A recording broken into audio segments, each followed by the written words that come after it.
আসন্ন নির্বাচনকে সামনে রেখে ৩০০ আসনের মধ্যে ২ দফায় ২৭২টি আসনে প্রার্থীদের তালিকা প্রকাশ করেছে বিএনপি। ২৭২টি আসনের মধ্যে এবার ১১ জন নারী প্রার্থী ধানের শীষ প্রতীক পেয়েছেন।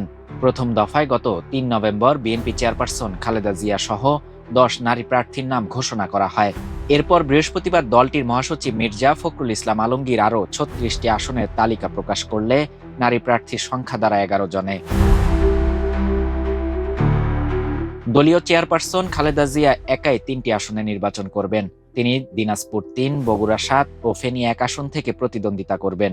ঘোষিত তালিকায় অন্য নারী প্রার্থীরা হলেন নাটোর ১ থেকে ফারজানা শারমিন, যশোর ২ সাবিরা সুলতানা, ঝালকাঠি ২ আসনে ইসরাত সুলতানা ইলেন, শেরপুর ১-এ সানসিলা জেবরিন, মানিকগঞ্জ ৩ আফরোজা খান রিতা, ঢাকা ১৪ সানজিদা ইসলাম তুলি, ফরিদপুর ২ শামা ওবায়েদ, সিলেট ২ তাহসিনা রুশদির, ফরিদপুর ৩ নায়াব ইউসুফ কামাল এবং মাদারীপুর ১ আসনে নাদিরা মিঠু।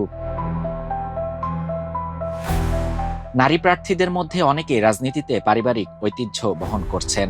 ফারজানা শারমিনের বাবা ফজলুর রহমান পটল ও আফরোজা খান রিতার বাবা হারুনুর রশিদ খান মুন্নু দুজনই ছিলেন সাবেক মন্ত্রী এবং বিএনপির কেন্দ্রীয় নেতা। শামা ওবায়েদের বাবা কে এম ওবায়দুর রহমান ছিলেন বিএনপির সাবেক মহাসচিব। সানজিদা ইসলাম তুলি গুম হওয়া বিএনপি নেতা সাজিদুল ইসলাম সুমনের বোন এবং মায়ের ডাক সংগঠনের সমন্বয়ক। তাহসিনা রুশদির লুনার স্বামী এম ইলিয়াস আলী ২০১২ সালে গুম হন। নবমনোনীত মাদারীপুর ১ প্রার্থী নাদিরা মিঠু স্থানীয় রাজনীতিতে দীর্ঘদিন সক্রিয়।